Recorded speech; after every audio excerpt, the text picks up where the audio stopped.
I'm obviously not Clint. I'm actually an AI-generated avatar. And I'm better looking than Clint too. Today, Clint will be talking about how you can use AI, like me, to enhance your cybersecurity vulnerability assessments.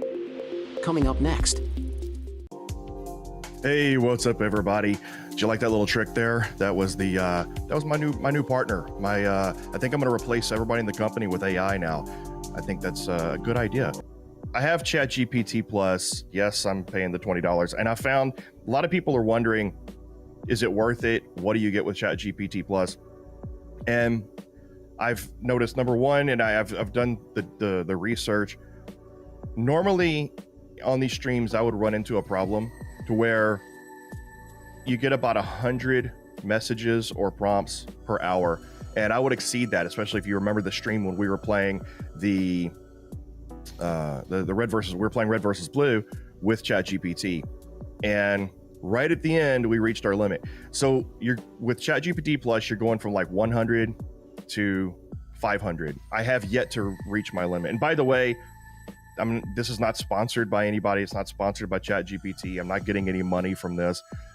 This is just my own experimentation, and this is just my own accounts here. So the other benefit is that I've noticed it's a lot faster, and I don't get timeouts whenever ChatGPT does reach its capacity. Whenever everybody on the free accounts are, when you're seeing that it says that they've reached capacity and you have to wait, I get a login link and I can log straight in. So there is some benefit. Now, I'm also gotten to test the Bing ChatGPT, and it's not as capable. So there's two advantages. If you're one of the ones that got accepted on the wait list for the Bing ChatGPT, the two advantages is that one, it is connected to the internet. So it finds modern or current information and data, as opposed to ChatGPT, the OpenAI ChatGPT. It only has information up to its latest training data, which is up through 2021. So the Bing chat, it is current. And it also, so the other advantage is that it cites things. It gives you references. So for example, I can say, here, my inner narcissist here. So who is Clint Bodungen? And then the reason why, if I say this in ChatGPT, so for example, first, if I go,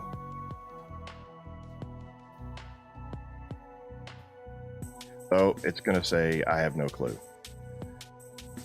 because I'm just not popular enough. But if we go here and we ask the same question,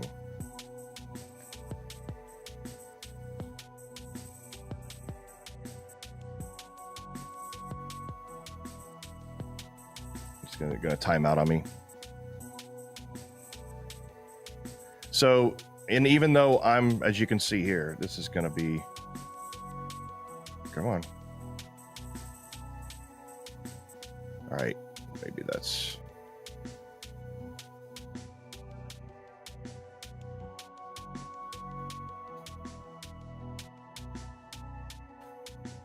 there we go.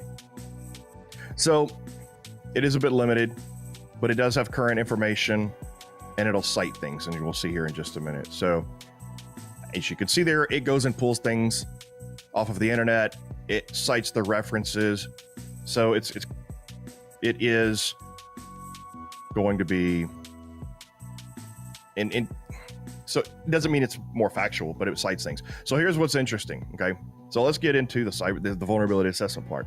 So if I ask the Bing ChatGPT, okay, can you help me perform a vulnerability assessment? Probably going to say something like, no, I can't do that because I'm just Chat. So I'm sorry, see, I cannot help you with that task, et cetera, et cetera, et cetera.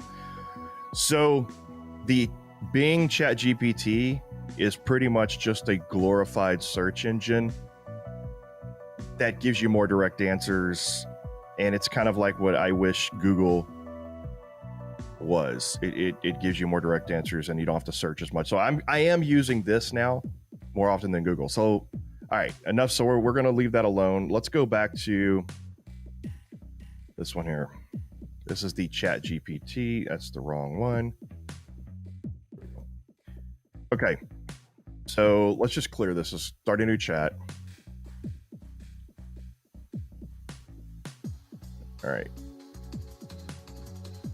And I'm curious if anybody else is using either of these. I was on the wait list for both. I was curious if anybody in chat has access to Plus and Bing ChatGPT and what they think of it. So now, can you help me form vulnerability? Certainly. So ChatGPT is a lot more helpful. Okay. It's really interesting. And it gives you a huge list of things you can do. Now, what's really interesting is I was playing around with this all week, and it's just telling you here the steps that you can take. However, okay, if I say, how can you help me form a vulnerability assessment?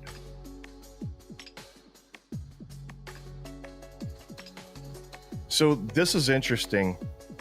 It's changing what it said here, because if we go back here,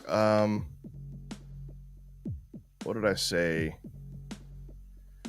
I was playing around with it a lot here, and yeah. So I was curious how it could help me, what all I could do. So I asked it, hey, I'm gonna do the stream. What all can I do? Here's literally what it said. And here it said network mapping. You can use ChatGPT to help you identify and assess potential risks to your system security. You can ask GPT to generate a list of potential vulnerabilities. Here for network, it says you can ask ChatGPT to help you map out your network and identify potential weaknesses. It says I can have it generate a network diagram of my network. So this kind of blew my mind. And then it said you can use ChatGPT to automate vulnerability scans of your system. I didn't think it was connected to the internet, so I was really curious about what it meant. So I dug a little deeper. And I said, well, how can ChatGPT help me with number 3? And it said, it can generate a network diagram. It can identify potential vulnerabilities. It can look at the network diagram. So it continues to say that it can do these things.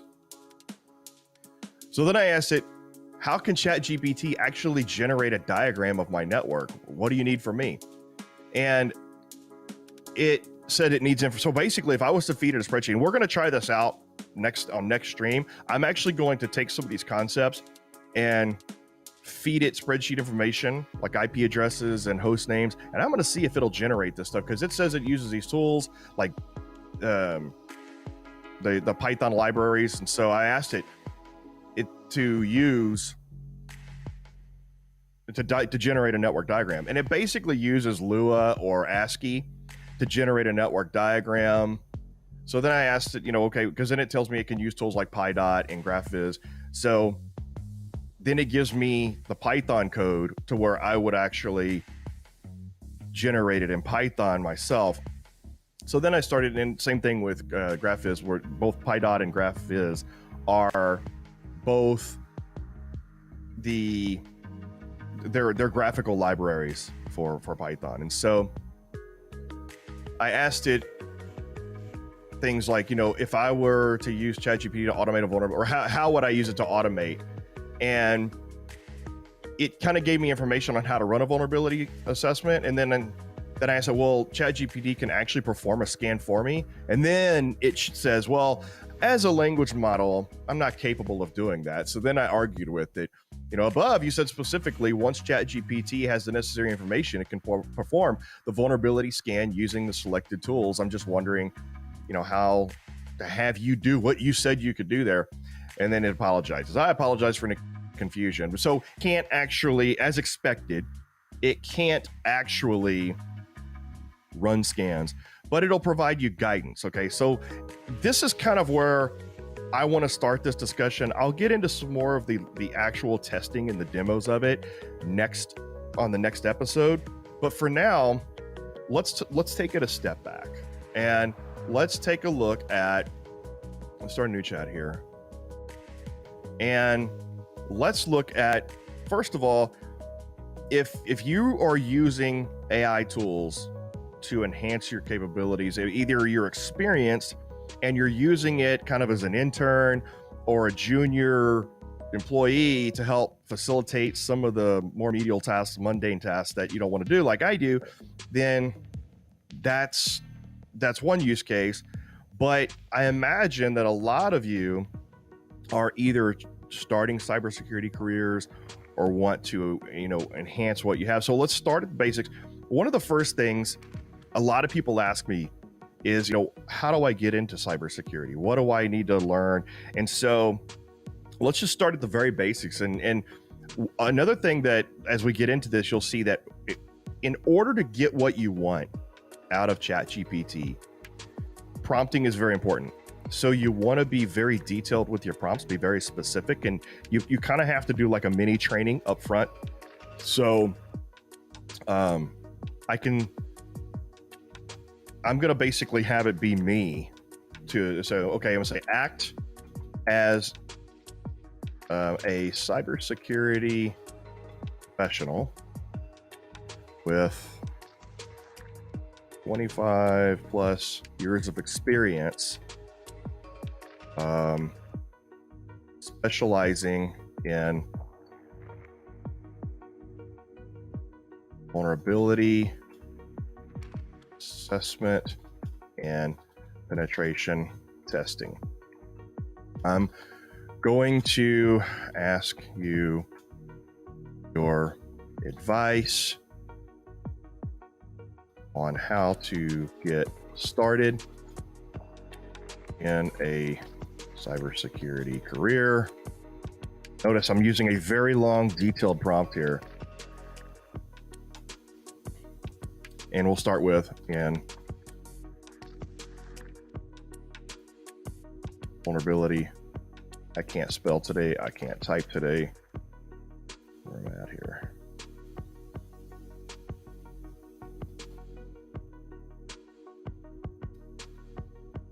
Penetration testing. All right. I think that should be good for now. I'll show you later on. There's more prompts that we can do when we start getting into kind of like vulnerability parsing and things like that. But let's see what it says. Great to hear that you're interested in pursuing a career in cybersecurity as vulnerability assessment penetration testing professional. It's an exciting and challenging field, and there is a growing demand for skilled professionals. Here are some steps you can take to get started. Okay, and it'll list out a bunch of things, and you can take those things and you could reference them. Hey, okay, I would like more information on number one. I'd like more information on number two. Okay, that's great. So, and it starts to talk about getting certified. And let's go down this rabbit hole a little bit, and let's just explore getting into vulnerability assessment and penetration testing first, and then let's talk about a little more technical aspects. And so, all right, so let's ask it then. Okay, what certifications would be good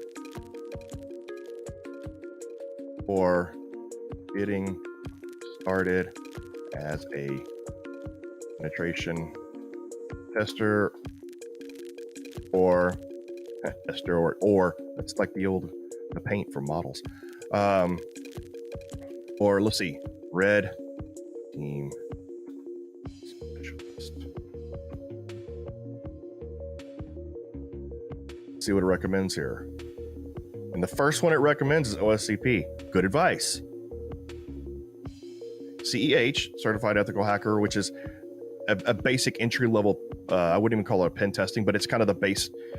If you think of CISSP as kind of your broad overall base cybersecurity knowledge, then the CEH is the base level knowledge for penetration testing.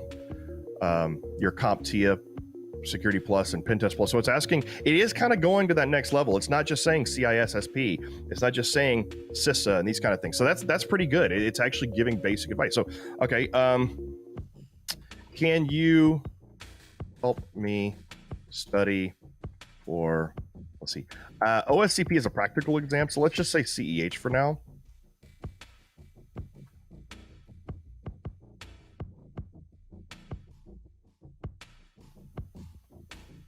So you could go through and you could start, you could actually have it outline a curriculum, which we'll do that in a minute. So you can actually have it outline a learning plan, a study plan for exactly how to get into cybersecurity certification training.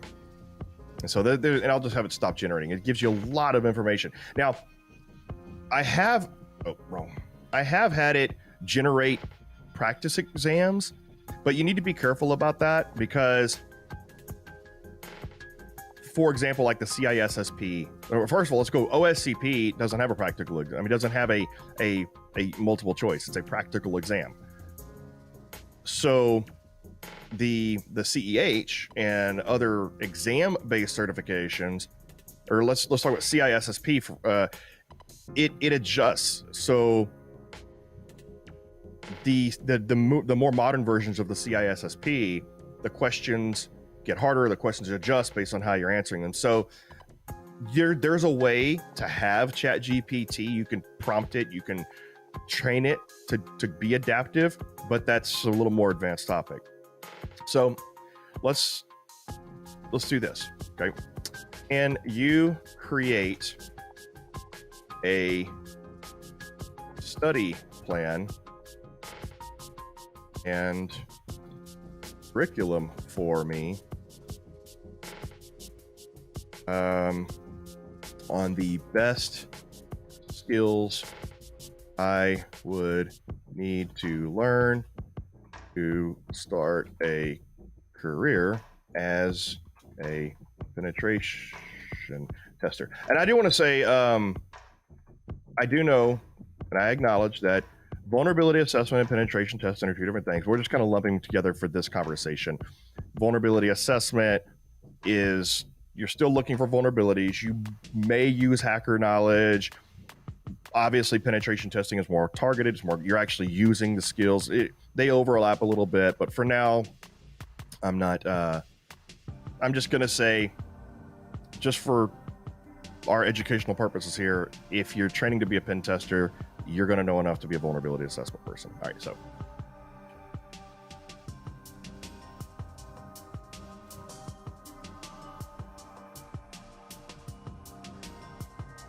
And I really like this.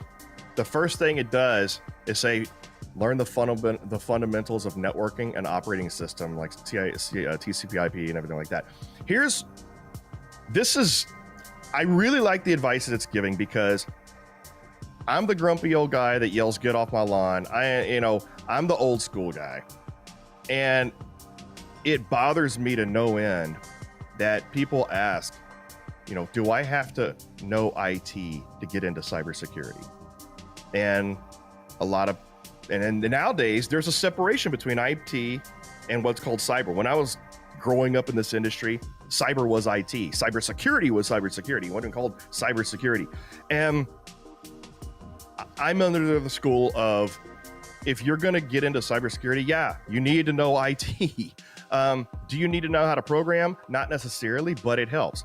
But maybe with ChatGPT, all of a sudden, you don't have to know how to program. So it wants you to understand networking and operating systems, cybersecurity basics. And so it gives you this outline. So now I can say, okay, can you break this down into a detailed 2-month lesson plan with scheduled let's see, lesson plan with scheduled topics and study plans, recommended materials and labs, I guess it's good for now. Yeah, I agree, Alex. Alex said I'd suggest some programming foo being a good thing, such as writing scripts to automate. Absolutely. So here it's starting to give a more detailed outline of what subjects to study, broken down by week. And then as it gives you these bullets, you can actually go in there and have it break down the bullets with more detail, such as, where can I get more information on this? It even starts to give you recommended books and references. Okay, so then it's right there, gain knowledge on different types of penetration testing tools, such as Nmap, Metasploit, Burp Suite, Wireshark, etc., etc. Yes, the Hacker Playbook 3, recommended reading materials, the Hacker Playbook 3 by Peter Kim. Absolutely. Like, it's kind of freaky because everything that it's talking about here, this is exactly the kind of stuff that I recommend to people when people ask me, well, how do I get into cybersecurity? Well, you need to know some networking. You need to know some IT. Here's the recommended skills you need. Here's the things you need. And I'm specifically for vulnerability assessment and penetration testing. And it is, in my opinion, it is dead on accurate about its recommendations, right? I mean, look at the progression. Okay, when it does this, it gets cut off and it stops. You can actually tell it to continue. I'm not going to worry about that right now. This is just an example, but look at the progression. It has you starting off week 1 in networking fundamentals, understand OSI and TCP/IP networking models. And if you didn't understand those, right, understand, okay, you could actually go to that bullet and you could actually say, and you give a detailed lesson plan and recommendations on materials and references to learn the OSI model and TCP/IP network models and protocols. I wonder if it's going to recommend TCP/IP illustrated. Yeah, so Slingbuzz said basically writing a syllabus. Yeah, but it's not just writing a syllabus. You can actually have it teach you. So this is right now, it's just recommending things. But so there it is. I was wondering if it's going to recommend TCP/IP illustrated. Absolutely. This thing is like in my brain. It's kind of freaky. So what this is doing now, I wasn't specific. It's breaking it down by week again because I originally asked it to give me topics by week. So it's assuming when I asked it for more detailed. So what Alex says, gotta agree with Clint. If you don't have basic IT knowledge, how do you know if a box is misbehaving? Yeah. So it broke down by week because that's the initial assumption or the initial instructions that I gave it. So if you want to be specific, you can, like I should have said, or I can correct myself. I can say, I only want to do the OSI and TCP/IP learning over the, I don't know, first couple of weeks. Anyway, and then it'll say, okay, it'll revise it for you. Now, I'm gonna stop generating because I want to get to some more things here. All right, so now here's what's awesome. Okay, it's giving me all these, it's giving me a syllabus, it's giving me all this information. But what if I go and what if I say, okay, teach me about the OSI model? And it'll sit there and it'll describe it to you to give you the information, and you can continue to drill down. Now, this is like having a personal tutor now. Before, it was recommending training. Now it's like a personal tutor. Now you can actually have it sit there and you can have a conversation with it and ask all the questions you've ever wanted to ask about these different things. And if there's something you don't understand, ask and ask and ask. It's a two-way conversation with a tutor, a personal tutor. There we go. All right, so let's say, okay, we're getting beyond the learning, right? Where we're going through this and okay, well now I'm learning about, I want to learn how to do a vulnerability assessment or penetration test. All right. So I'm ready to do my first vulnerability assessment. What are the tools that I should use? And there you go. It warns you, it's time consuming. It's not going to just spit out an easy answer. There's no easy button. Obviously, it's going to recommend the most known tools. So your Nmap, Nessus, OpenVAS, which is an open source vulnerability scanner. Now, obviously, and this is great. I like what it said here that it's not going to be a one click, right? You can't just do a vulnerability assessment with one tool. So it's going to recommend a bunch. So Slingbud says, wow, this teaches better than some of the online classes I had. Yeah. I mean, people are like, yeah, there's a lot of information and it does teach a lot. Now, if you want actual narrative from a person talking like me, then guess what? You can actually you can use text to voice and have it talk to you. And it's pretty realistic. We did that in one of our streams here. But one of the things that I that it doesn't do that I really wish it did was give you visuals. So it'll give you references, but it won't actually give you visuals. So that's a downfall. All right. So now let's get into a little more meat here. So let's say, okay,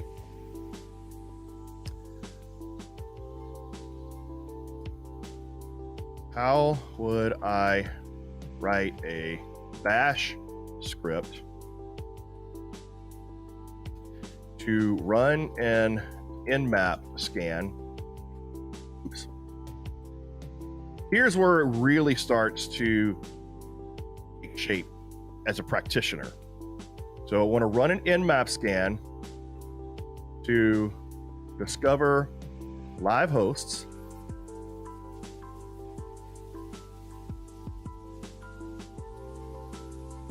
and the ports on those hosts, enumerate the services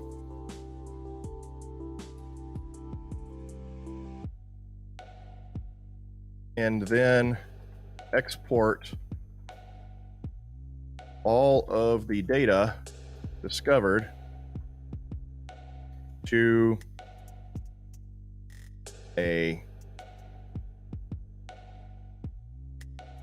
let's do it to a / separated file. I never can spell separated. Oh, okay. Then I would like the script to use the Nmap scripts, to perform a vulnerability scan on each service discovered. Now you could also, instead of using Nmap's internal scripting for vulnerability assessment, which is limited, you could just tell it to run OpenVAS. Okay, so let's do that instead. To use the command line version of OpenVAS to perform a vulnerability scan on each of the hosts. I would, and then let's do this. Let's see. Finally, I would like the script to prioritize, organize all of the, I still can't spell. InfoSec Live is late because he was on a sales call. Prioritize all of the vulnerabilities found. And I'll say that for now. Okay. So it's a pretty detailed ask.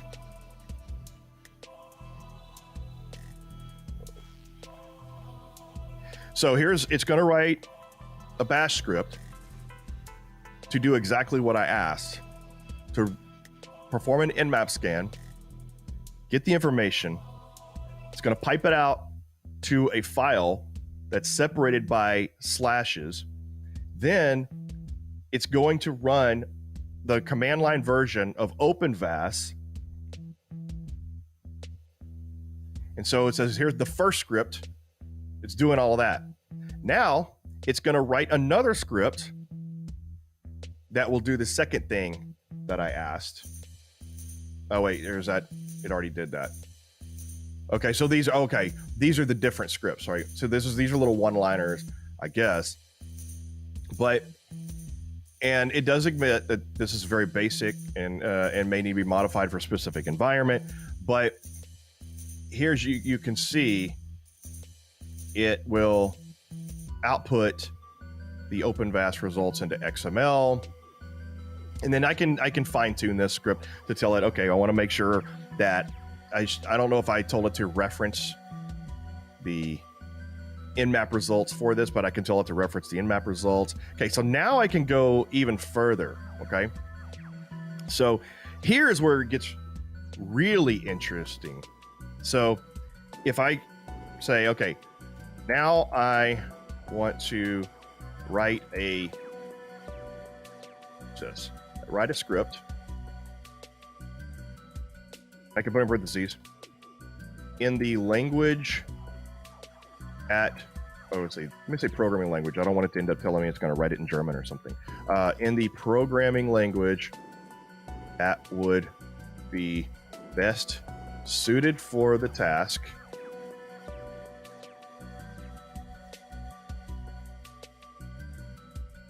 That can help me perform a risk analysis on each of the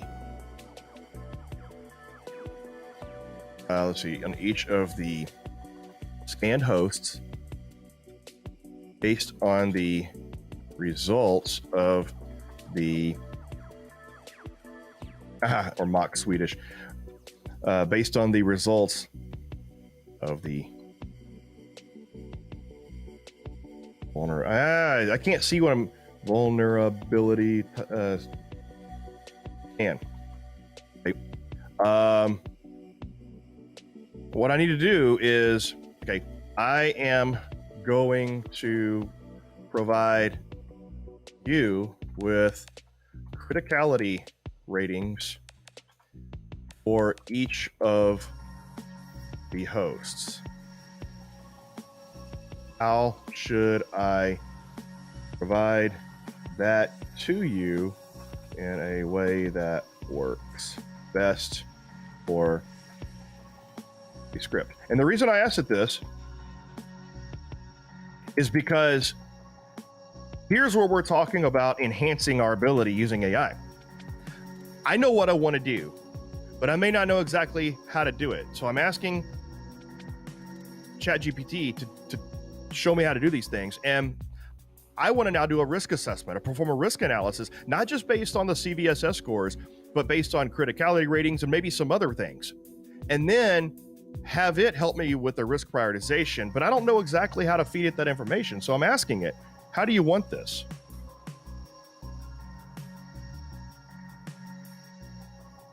So now it's telling me to perform a risk analysis on each of the scanned hosts based on the results of a vulnerability scan.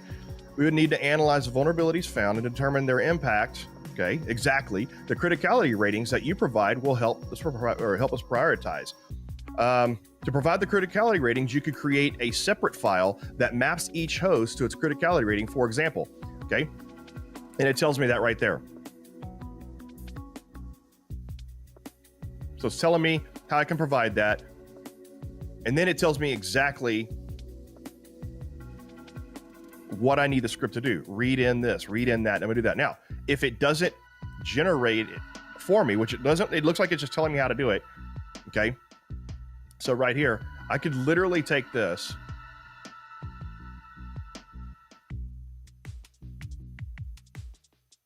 and tell it to do this. Okay. And it says Python would be the most useful for that. So now I'm just going to say, okay, fine. I'm lazy. I don't know how to do that. I don't want to do that. So I'm going to say, can you create a script that, and I'm just going to paste it in. That could read in this file, blah, blah, blah, blah, blah, blah. Sure, I'll do it for you. And there we go.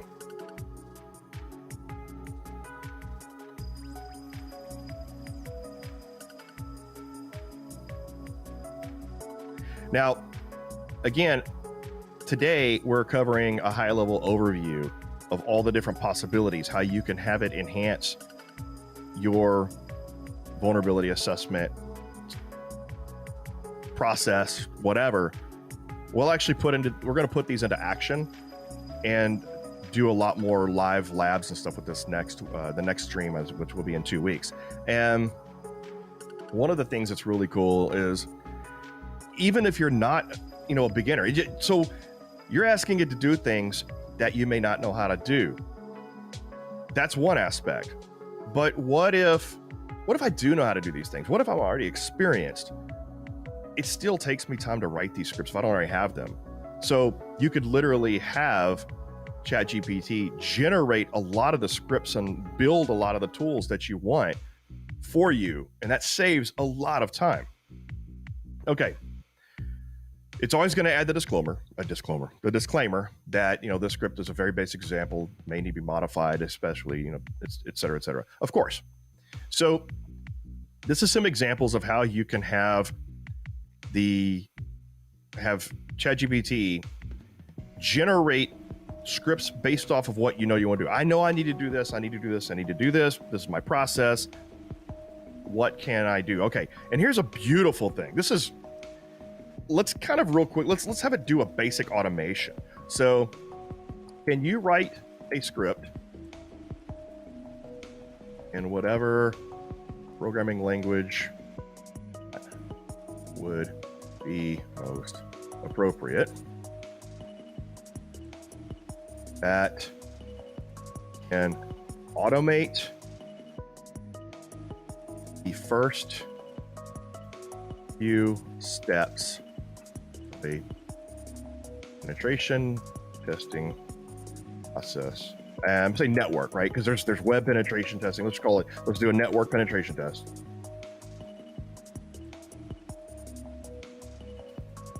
Including host. Let's see. Let's even go into OSINT.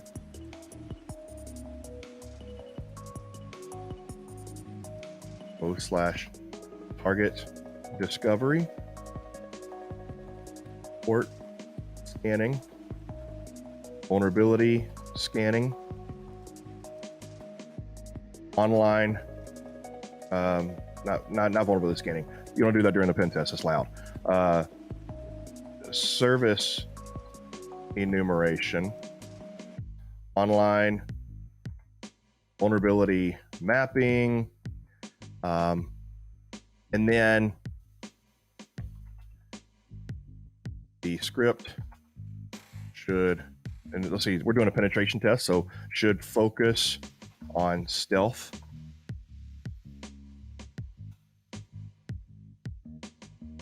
And then it should use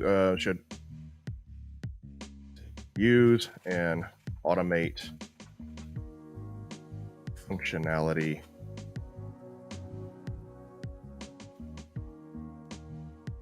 on the best tools for each task.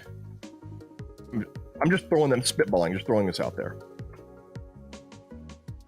So it'll start to write a Python script to automate all this. Now, I know there's already a lot of tools out there that do this. There's already a lot of like Metasploit and MSF, the Metasploit framework, and just there's already tons of stuff that does this. However, what this will do,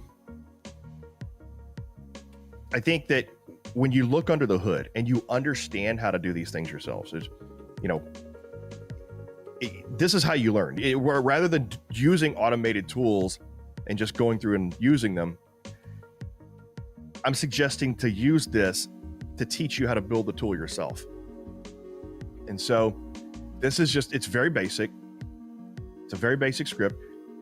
You're probably going to have to extend this, but ask it. If I don't know how to go, okay, well, it's kind of basic. It only does this and this and this. Okay, how can I actually have it do this or this? And you can start to extend that, right? So, okay, maybe now, how can I extend functionality to add a data fuzzer?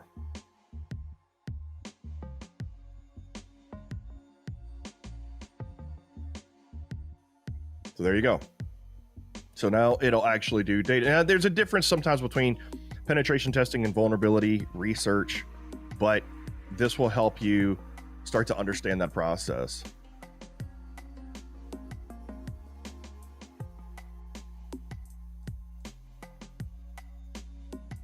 All right. And there you go. So it's helping you. Now watch this, okay? So it's doing this script, and it does a pretty good job of commenting. Let's say, wow, I knew what a fuzzer was. I knew I needed to do data fuzzing, but I don't know how to use a fuzzer, and I don't understand the concepts. And it's writing this fantastic Python script for me.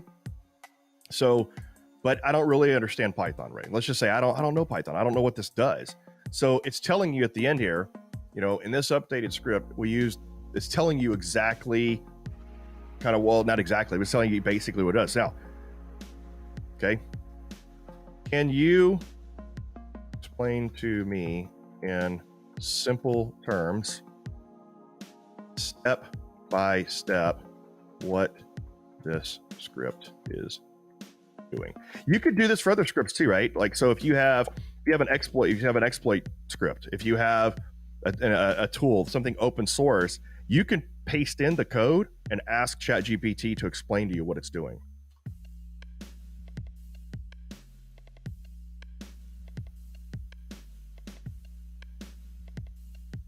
And there you go. It's going to explain to you very simply. And if there's something in its description here that you don't understand, ask it to explain it further.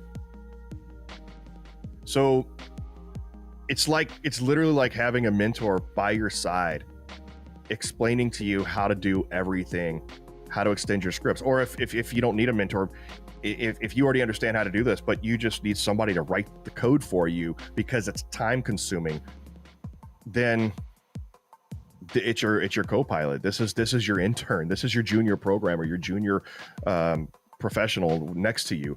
Or if you're out of ideas, look, I mean, I do this all the time. I mean, I know I want to do something, but I don't know the best way to do it or best way to write the code, or not. I don't know exactly how I should go about it.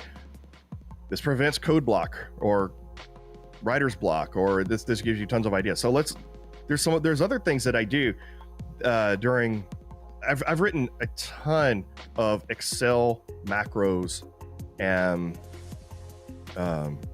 Visual Basic VBA script and Excel functions that can take in an Excel spreadsheet. So it can take in a Nessus vulnerability assessment report, the CSV export, right? So if you have a Nessus vulnerability, that's the one thing about Nessus vulnerability scans.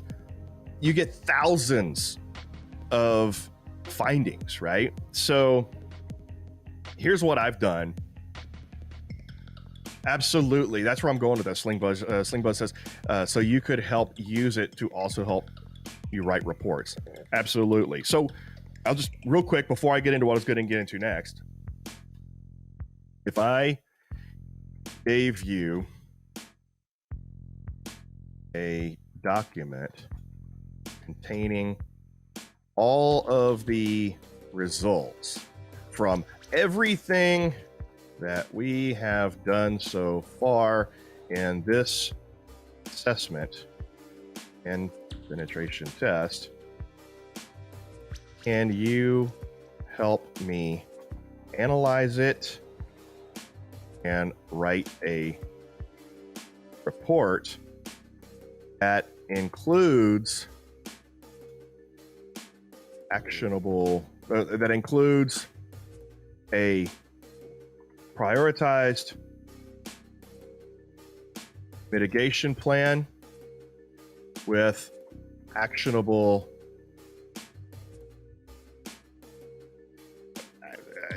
steps. What am I thinking about? With actionable,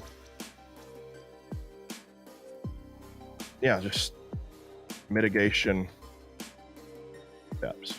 There, something like that.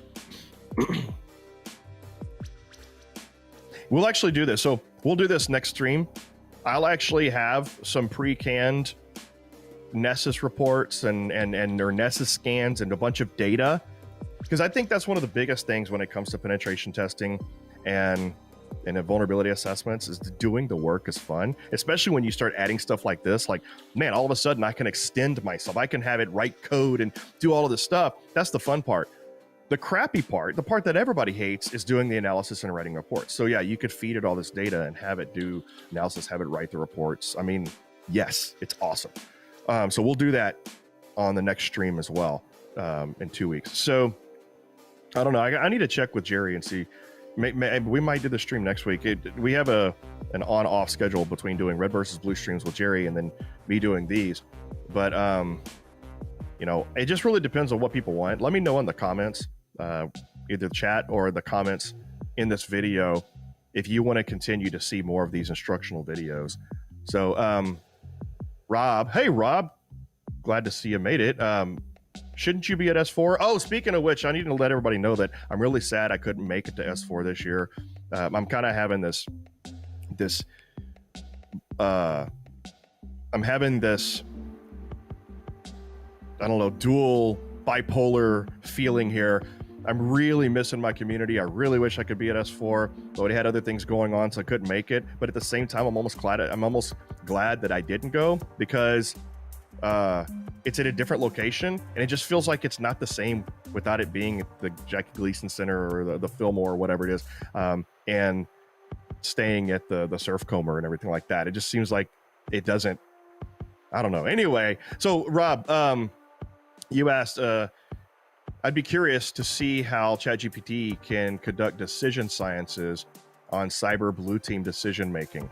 So Rob, that goes back to some of you chatted. We were texting each other, and this goes directly what you're saying, doesn't it? So yes, decision sciences is information that supports and influences the decision processes of subjects. So just FYI, Rob, this is one of the discussions I wanted to have with you, and this is kind of where we're going with our AI with the red team and blue team. So we have the red team able to assess the network and go through the process of the red team, blue team, and figure out the most logical, the most likely attack vectors. And then we have our blue team. So that's literally what our blue team and red team, blue team does. And now that it's neural net based, the blue team is actually making decisions based on all the different factors and the state of the simulation.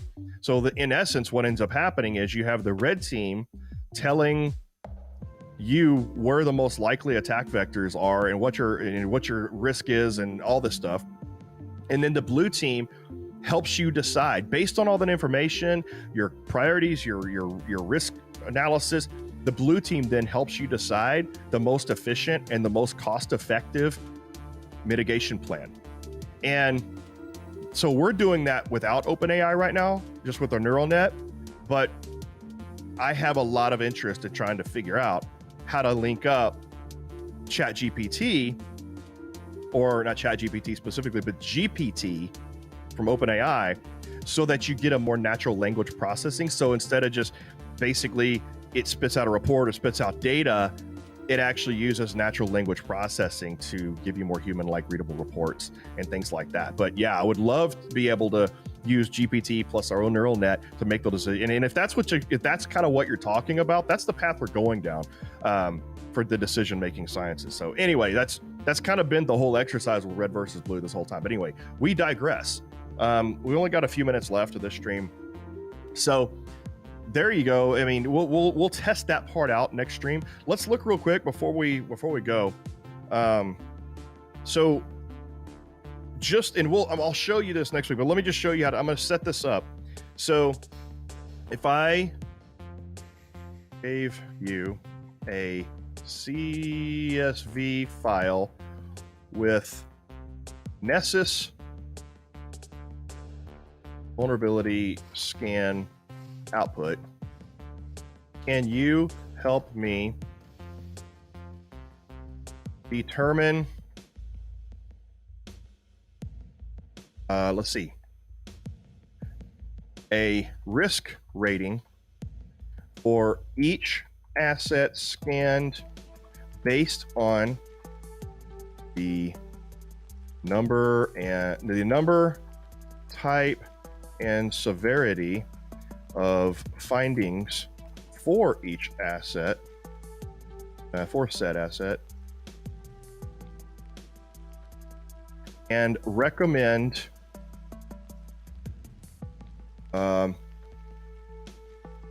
what mitigations would give me the most effective attack footprint reduction with the minimal amount of effort and resources using the description and other data for each finding. Now I'm going to say this, okay? Let's see. Okay. For example, many findings include information such as missing patches and many vulnerabilities also have the same common. I know my language is terrible here, but don't worry about it. So, all right, same common remediation method.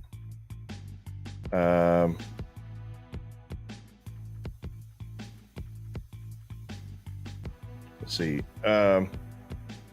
Let's call this using the description for finding, or let's see, remediation correlation. All right. And then, because if you really think about it, right, this is the Holy Grail. So thanks, Julio. Good to see you, by the way. So if you basically have a report, this doesn't even have to be a Nessus report, right? So let's just say you had a consultant come in, and then they did a vulnerability assessment, and they gave you the Nessus findings. They gave you a report. This is kind of the opposite of what you were talking about earlier about, can it do a report and analysis? Can it create the report, create the analysis? Well, what if we were to take somebody else's pen test report or vulnerability assessment report and do this? Because a lot of the times I've gotten reports that don't do risk mitigation, they don't do remediation, prioritization, and all this stuff. So assuming the consultant themselves doesn't use ChatGPT, yes, Alex, I'm thinking that people will start using ChatGPT more. So anyway, you can actually have it analyze reports that were given to you and give you information that's missing. All right. So anyway, this is what I want it to basically, I want it to help me look at that report and, okay, and then we'll do this. Okay. Then I'd ask it this. So then I want to be able to model different levels of remediation, and I'm going to show people how to do this on the next stream, because I've been doing this by hand, and I want ChatGPT to automate all this for me. I've not been doing it by hand, but I've been writing scripts myself to do this. Then I want to be able to model different levels of remediation by simulating the implementation of a remediation, which will then remove each remediated finding and then recalculate the results and the what did I say? The attack footprint, the risk profile / attack surface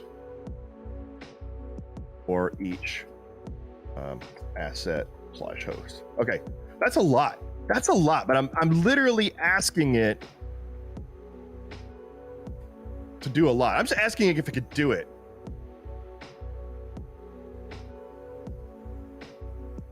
So, and there's the high level steps. So it tells you step by step, here's the steps we would need to do. What I would seek to do then would be to take all these steps and create scripts or macros or VBA programming to do. I did all of this, and then now it's even telling you how to do it in Python.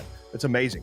I did this with using a combination. I populated an Excel spreadsheet, and then I wrote Excel VBA macros and formulas in order to do this for me. And so what I did was, and I'll show you examples on the next stream, where I had it and analyze everything, give me a risk score, a risk profile for each host, and then I simulated remediation. I automatically went through based on different searches from each of the fields, each of the cells. I looked for certain information, and I looked for common remediations, and then I simulated those remediations. And with the click of a macro button, and when I do that remediation, it would go through and it would remove all of the findings that correlated to that remediation, and then would update the risk profile and the score and everything. And it gave me an attack surface score and all this. So that took me a long time to do. And if you can have ChatGPT not only replicate that process by you telling it in natural language what you want it to do, you could start to have it to extend that. And like you were saying earlier, you could literally have it analyze reports, write reports. And so the combination of writing scripts, automating tools, telling you how to use tools, telling you how to write reports, analyze reports. But the most important thing to me is using ChatGPT and its functionality to do the part that everybody hates and to do the part that most people miss, which is the risk prioritization, remediation prioritization, writing reports with actionable data, and actually prioritizing your vulnerabilities and your attack surface and your mitigations by risk, impact, likelihood, severity, all that stuff. Nobody does it. So anyway, so that's just fantastic. The way, look at this. I mean, it writes a Python script. I'm going to try this. I got to try this out. So I'm going to set everything up for the next stream to start actually putting some of this into practice and seeing how to do some of this, because that is fantastic. So think we're out of time. We're actually 5 minutes over. So with that said, one of the things that, in closing, here's my Jerry Springer moment. One of the things that I want to mention is that, I know exactly, Alex. I'm so excited. I can't hold it in. I know we should be, but I'm so excited. Anyway, oh, there you go, Greg. There's another, there's a audio clip or a video meme for you. But so one of the things I'm seeing out there is there are so many people getting so bent out of shape about ChatGPT and all these OpenAI tools and talking about it's going to take over jobs. It's going to make it's going to render people's creativity obsolete, and content creators are losing their minds over this. And look, I get it. People are afraid that it's going to do the basic parts of everybody's job. That's the part that I'm excited about. I want ChatGPT and AI tools to do the most basic parts of my job so that I can focus on better things, so that people can focus on better things. Also, here's the philanthropist in me, or the humanitarian in me. By making more technical tasks and jobs easier, then you create a new class of job, meaning you can take somebody who has no formal training and no skills and put something like ChatGPT or OpenAI in their hands, and now they can do the work of a junior programmer and then learn in advance. I think it increases the avenue and the bridge to technical jobs for people with that can't afford college or technical training. If this is done in the right way and properly used and exercised and implemented, you enable a lot bigger workforce from a lot broader cultural, demographic, economic status, etc. So I think that there's a lot of good that's come to. Everybody was afraid of calculators, right? Calculators were originally people. Calculators, they calculated, they did math, right? Everybody's afraid of calculators. Everybody's afraid of the car. Everybody's afraid, for every job, and this is anecdotal, but for every job that gets taken by AI or automation, new jobs get created for people that know how to use the new technology, or for the people, exactly, Alex, so we're computers, for the people that need to create the technology to maintain, to improve. So I think this is nothing but a good thing. Anyway, everybody, thanks for joining me. For those of you that were here live, if you were catching it on recording, let me know what you'd like to see on these next streams. But for the next stream, we're going to be taking some of the things we did in this one, and we're going to be testing it and putting it into practice and actually see some of the results of some of these things we're talking about. So leave me some comments on what you want to see tested and how you want to see these results manifest. And so anyway, that's what we're going to be doing.